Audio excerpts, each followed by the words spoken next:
Today, President Biden said the U.S. expects enough COVID vaccines for all adult Americans by the end of May, directing states, including Georgia, to prioritize vaccinating all teachers. But it's not enough to have the vaccine supply.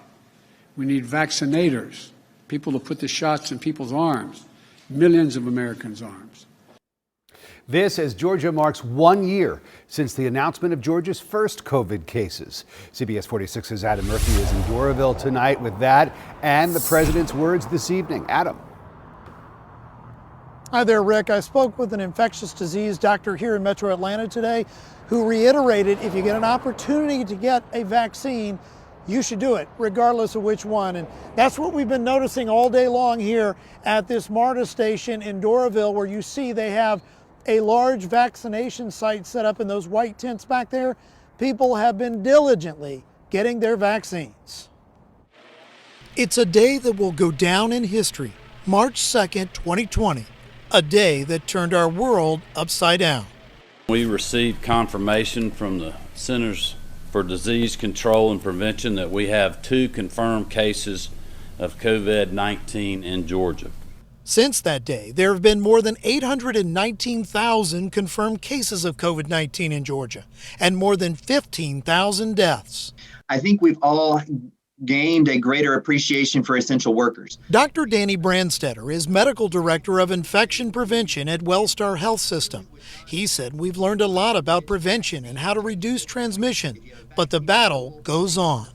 We still are learning that there may be more ahead to tackle with this COVID-19, new variants, long-term conditions. So still plenty more for us to tackle despite the prevention aspect of it.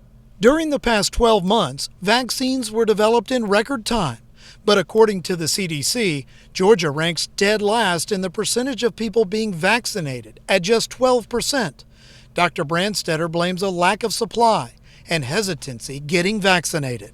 The biggest thing is it's safe. So we've now had 3 months of rollout. No big adverse events have been reported. And we know that there's very few people who can't take this vaccine. So get it if it becomes available to you. The White House announced this week that they will be increasing the vaccine supply to states, providing more than 15 million doses per week. Plus, Merck will team up with Johnson & Johnson to expand production. But my hope is by this time next year, we're going to be back to normal, and before that, my hope. But again, it depends upon if people continue to be smart and understand that we still can have significant losses.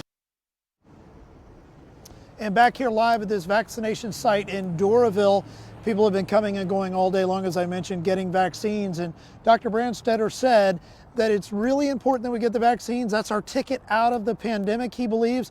He doesn't expect, though, that we'll see any return to normalcy until perhaps later this year.